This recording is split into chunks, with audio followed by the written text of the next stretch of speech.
Hi everyone, this is Jim. Welcome to this postmortem of my Blitz game number 833.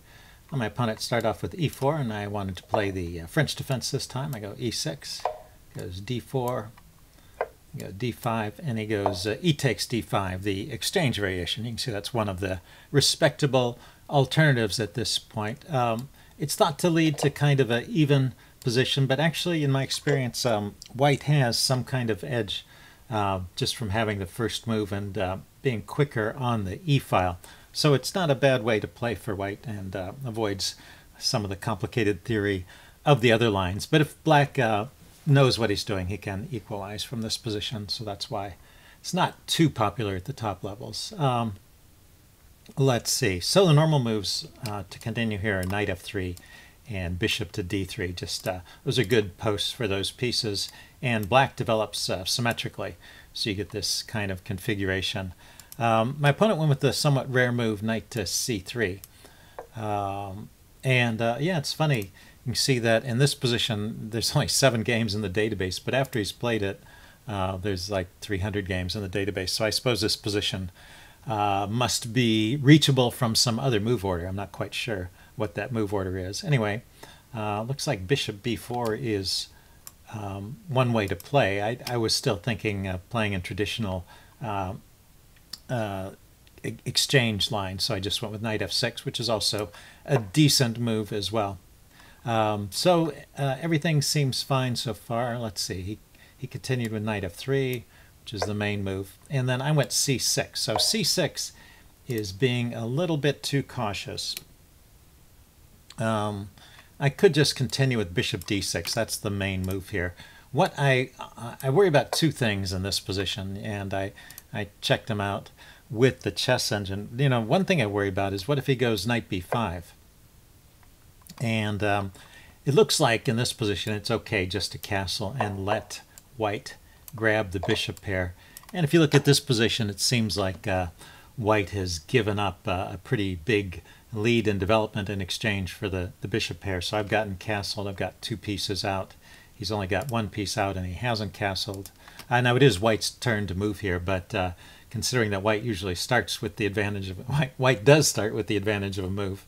He's given up a couple of moves in order to capture the bishop pair, and so this seems to be a decent position for black. So that c6 move is just being overly cautious. You know, the other thing I worry about in this position is the early pin. But after, oh yeah, so if I play bishop d6 and he goes for the pin, I can continue like this, just c6. I just wanted to show this. We get to kind of a normal setup here, pretty typical position in the exchange variation. Which could have been reached by the other move order, bringing these 2 pieces out first. So I just wanted to show what it might look like. And let's see, after bishop g4, I think normally white will kick around the bishop, but eventually rook to e1 will get played, and knight b to d7, and that sort of completes black's setup here. So with the knight defending this knight, the queen is now free to move. And it's good to keep the e-file free, at least until you've completed this much the development. Now black is in a position to contest the e-file if he wants to without anything going wrong. In other situations, if you bring this rook out too soon before the knight is protected, white can sometimes trade off that rook, drag your queen away, and then take the knight and mess up the kingside pawn structure. So that's an example of the kind of pressure that white can get from a typical kind of position with the French exchange. Anyway, I went with the early c6, so it just stops this knight b5 idea. And he went a3. And after a3, we're out of the book, and after I play the normal developing move bishop d3, it seems that black has already equalized, probably because this c6 move I played is somewhat useful, and it's hard to say much for this a3 move. It stops me from pinning his knight, but you know, it was not the most active move in that position. So anyway, he went with bishop to g5 here. I castled. And he went bishop to e2. He's got a particular idea in mind. Normally white will castle kingside here, but after I play rook e8, he plays queen to d3. And so he's setting up to castle queenside. In fact, the chess engine does not approve of this plan at all. You know, my king is pretty safe over here. His kingside attack is a long way away, whereas I've already got some pawns over here on the queen side, and I can actually get a pretty quick attack going. So, and he wastes another move here with h6. Let's see. Yeah, let's see. He went queen d3. Oh no, I went h6. That's me kicking the bishop. It's not a wasted move because it forces the bishop to move. The bishop went back here. Give my knight to d7, and then he castled queenside. And at this point, the evaluation of the chess engine is that black should just win. It's over -2 in black's favor.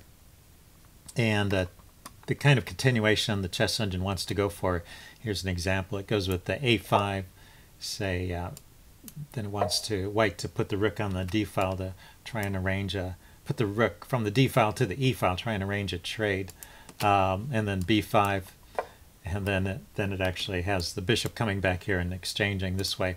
But the idea is that this bishop, which looked trapped over here on the queen side, could actually come out over here, and these pawns very quickly roll forward into a attack against white's king over here on the queen side. So yeah, white's play has just been too slow for him to get away with this castle's queen side. I can just kind of roll over him with the queen side attack.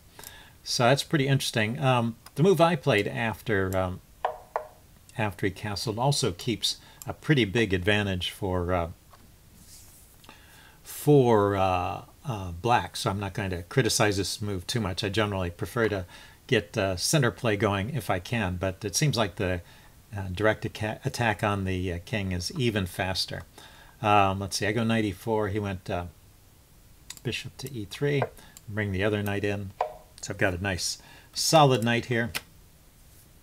Let's see, he goes h3. He's preparing for his kingside attack. And I go with bishop to f5, setting up discovered threats against his queen. And he just kind of instantly moved rook d to g1, sort of ignoring all this. So I have to really criticize this. I mean, white's play to this point at least was consistent.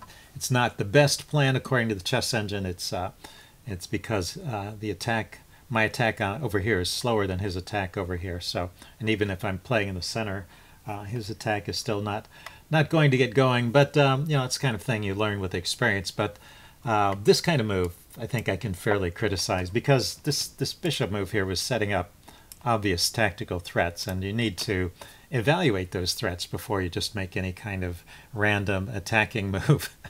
So you really shouldn't play like that. Now, on the other hand, when you do have this set up for a tactic and your opponent has ignored it, then you have a responsibility to look at all the possible discovered attacks here and discover the one you think is strongest. I eventually went with knight to g3 here. The chess engine likes knight takes f2. And I did not see the point of this idea, but it's pretty clever. The problem is that, well, I noticed my bishop was hanging. That's why I went with the knight to g3 to defend the bishop. But if he takes the bishop, I take this bishop. So it's not really hanging.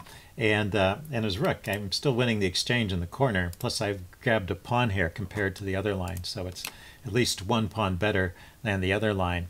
And here's the second point. It seems like maybe he's gained a tempo to save the rook. He could try putting the rook on the square h2 to get away from my knight. And my knight can't come back here to harass the rook further. So even though white looks kind of awkward, he's avoided material loss, or so it seems. But there's actually a really good move for black here if you want to take a second and see if you can figure out the best move for black in this position. Okay, yeah, pause the video if you want time to think about it. I'm giving the answer away now. The answer is g6, hitting the queen. And suddenly the queen in broad daylight is trapped. It has nowhere to run. There's not a safe square. The knight is covering this diagonal as well as this diagonal, so the diagonal moves don't work for the queen. And of course I've got this diagonal covered.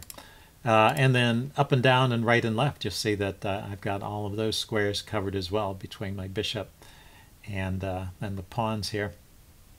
So that queen is trapped. So anyway, white can't play like that. He has to give up the rook in the corner. So what was the best move here? Oh, knight d2 was the best move here. This opens up the attack of the queen on the on my knight, so that I'm no longer threatening to trap the queen, and my knight is in trouble, so I have to grab the rook here. So I gained a pawn plus the exchange. After he takes back, there is, so I'm up material, and I could stop the line here, but the chess engine continues. It gives back the material even almost immediately. It gives back the exchange and plays queen to a5. And now once again we've returned to the theme of the queenside attack. You know, his pawn structure around the king is messed up. The piece material is even. I'm actually a pawn up because I won the f-pawn. Material-wise, I'm going to win this pawn, so I'll be 2 pawns up, but more importantly, I've got a killer attack against this king here. So anyway, that is the way the chess engine would play it. But that's pretty hard to see in this situation. You have to notice that the first trick I could have noticed, I think I might have noticed that if I had thought about this, that knight taking here and queen taking here leaves this bishop hanging. So that's okay, but noticing that the queen is then trapped there if he tries to save the rook, that's pretty deep calculation for me at least. But interesting. Anyway, I played knight g3, and this is good enough to win as well. He moves his queen out of the way, and I grab the rook. So he's down the exchange here. Of course, he should just take that knight and still be down the exchange. He goes whole hog here and ends up down a rook. He plays g4, and I play bishop to g6. I want to try and keep this file headed towards my king blocked. And you might think there's nothing of interest the rest of the game. It looks like I'm just killing it. I just have to defend a little bit accurately. But in fact, there was one chance that that white had to force a draw, which is sometimes what happens when your opponent goes for these crazy sacrificial attacks. So you know, the key to defending against them is just to keep your head. You know, you can grab the material, especially if you don't see any reason not to. You probably should, because this is at least an exercise in calculation. If you don't see any reason why you're going to be punished for grabbing the material, you should take it. And then if you do get punished, then you've learned something. So you know, it's an opportunity to improve your calculating skills. So so you should always grab the material if you think you can get away with it. And then later on, as the attack progresses, you often have the opportunity to give back some of that material to stall off the attack and come out with a winning position. And that's what should have happened in this game, and did happen for the most part. But there was, as I said, one opportunity. Anyway, he continues on with his single-minded attack. I traded that. You know, it might have been an idea here to just move the knight. Oh, no, I guess not. He's going to open up that file anyway. If I move the knight, he's going to take here. So I think taking is as good as anything. So he took, and when he took with the bishop, he left the f-pawn undefended. So now I can escape with this knight. And it's not just about saving the material. I mean, being up a rook, of course, is better than being up the exchange, but it's more about having a knight that can come back and help with the defense. So I've got a lot of pieces on the e4 square there, and that can help me block attacks on that diagonal. So that's why I went that way. Also, I may need to shore up this piece, which is pinned. Okay, so anyway, he went knight h4 here, ganging up on my bishop. I went knight 2 to e4. So, as I was saying, reinforcing this knight here. So he took this knight off, and I took with the bishop. He might have tried taking in the other order, forced me to take with a pawn, but I think it still leaves him in a bit of trouble. And well, he's down a rook, and he would have to. He would have had to have given up another piece, and he needs that for the attack. So this is probably as good a way for white to proceed as any. Well, let's see. He went bishop to d3 here, and I just continued to trade it off. It does allow his queen to get on this light squared diagonal, so I have to be worried about things happening over here on h7. And I unpinned my knight at this point. I was also worried about him piling up on the knight and maybe forcing me to take with the g-pawn and opening up the g-file. The chess engine likes bishop to f8 here, and I think now that I've seen this idea, I think I like it. You know, bring another defender to the g-file, and the queen can lift up, defend the rook from the side, the knight from the side, so it's unpinned, and then a rook can come over. So I think that's a better defense than the simple. Yeah, the move I played was just the simple unpinning of the knight, because he continues with knight f5, and now he's kind of piling up pressure here. And this is a place where I made that mistake. I went knight to e4. I'd been planning, you know, to liberate this knight and shut down this diagonal, so I thought this was a good move. But there is a line here where he can draw. So if you want to see if you can spot the idea, why don't you see if you can find the best continuation for white in this position. Okay, pause the video if you want some time to think about it. I'm going to give the answer away now. Yeah, I thought I was safe because I had blocked this diagonal, but he has enough other force here. So he takes my bishop. That's how he starts.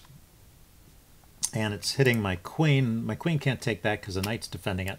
So I'll take with the rook. I don't mind giving back the exchange and being material up, but he doesn't take the rook. He comes here. He comes here with the rook. Rook takes g7 check. And king to f8. If I go to h8, then his queen can come over. Not there. His queen can cancel that. His queen can come over. Okay. let's go back to where we were. Rook takes e7, rook takes g7 check. If I go here, then the queen can come over, maybe like this, and mate me. So king has to go to f8, and then rook to h7 threatens rook to h8 checkmate, and so the king has to go back, and then he can repeat. So that is a draw, and that was White's best chance on this game after he got a poor position out of the opening. So that was because of my move knight to e4, allowing this exchange and opening up the g-file, which is something I was concerned about all along. So what should I do here? Actually, g6 is a recommended move. It's kind of a little bit counterintuitive to me. It pushes this pawn forward, which means it's going to be a target later for this coming forward. It's not really threatening to take the knight because I don't want to open up the g-file. Looks like that would be too dangerous here. Although I can eventually put more pressure on the knight by playing something like queen up and maybe threaten to take that with the queen. That would probably be okay. Yeah, if I get the queens off and he's down to a rook and a bishop, then I can probably defend along the g-file here. So anyway, the chess engine line goes knight takes, e7, queen takes, and that leaves this knight in a nasty pin. I mean, that's one of the problems I was trying to solve, is how to unpin that knight. But this is a case where giving up material is the right answer. So he plays rook f1. He's going to win that knight, but you can slow down the attack with queen e2. So after this exchange, he's down to a rook and a bishop, and I have a rook and a rook. And my rook now is going to be able to get into the game pretty quickly, and I'm also a pawn up.